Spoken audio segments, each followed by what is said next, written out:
অপেক্ষার প্রহর শেষ।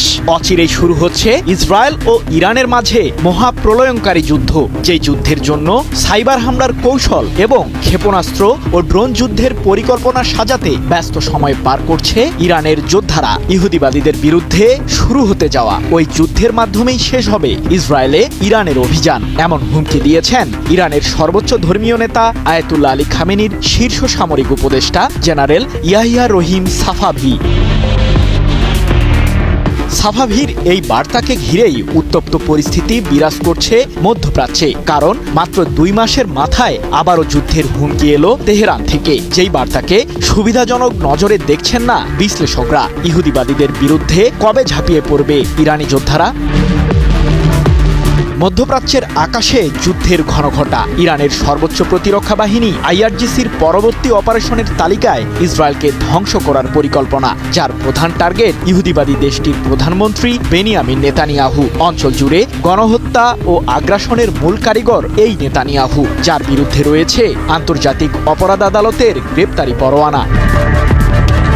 মাত্র 2 মাস আগে জুন মাসে এক যুদ্ধে ইরানের সাথে জড়িয়ে পড়ে ইসরায়েল। টানা 12 দিন যাবৎ ইহুদিবাদীদের বিরুদ্ধে লড়েছে ইরানি যোদ্ধারা। ক্ষেপণাস্ত্র আর ড্রোন দিয়েই ইসরায়েলের অত্যাধুনিক প্রতিরক্ষা বলয়কে ঘায়েল করেছে আইআরজিসি। তবুও থামেনি ইহুদিবাদীদের ষড়যন্ত্র। তাই তো ইসরায়েলের বিরুদ্ধে আরেকটি যুদ্ধের শঙ্কা জানালেন ইয়াহিয়া রহিম সাফাভি।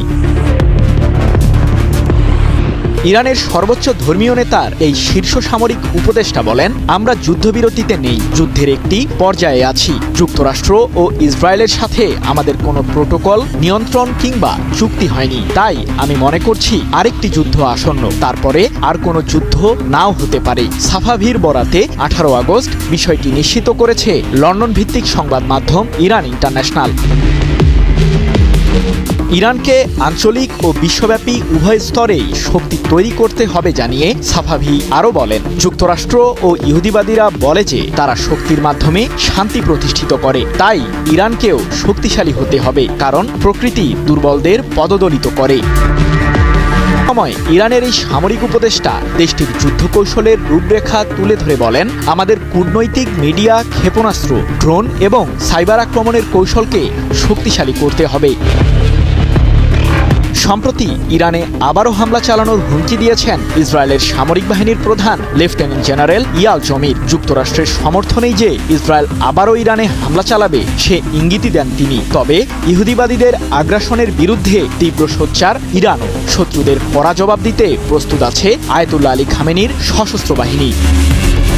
বিশ্লেষকরা বলছেন, দুই পক্ষের এমন সামরিক উত্তেজনা মধ্যপ্রাচ্য পরিস্থিতিকে আবারও যুদ্ধের দিকেই ঠেলে দিতে পারে, যার ফলে অঞ্চল জুড়ে অচলাবস্থা সৃষ্টি হবে বলেও শঙ্কা তাদের।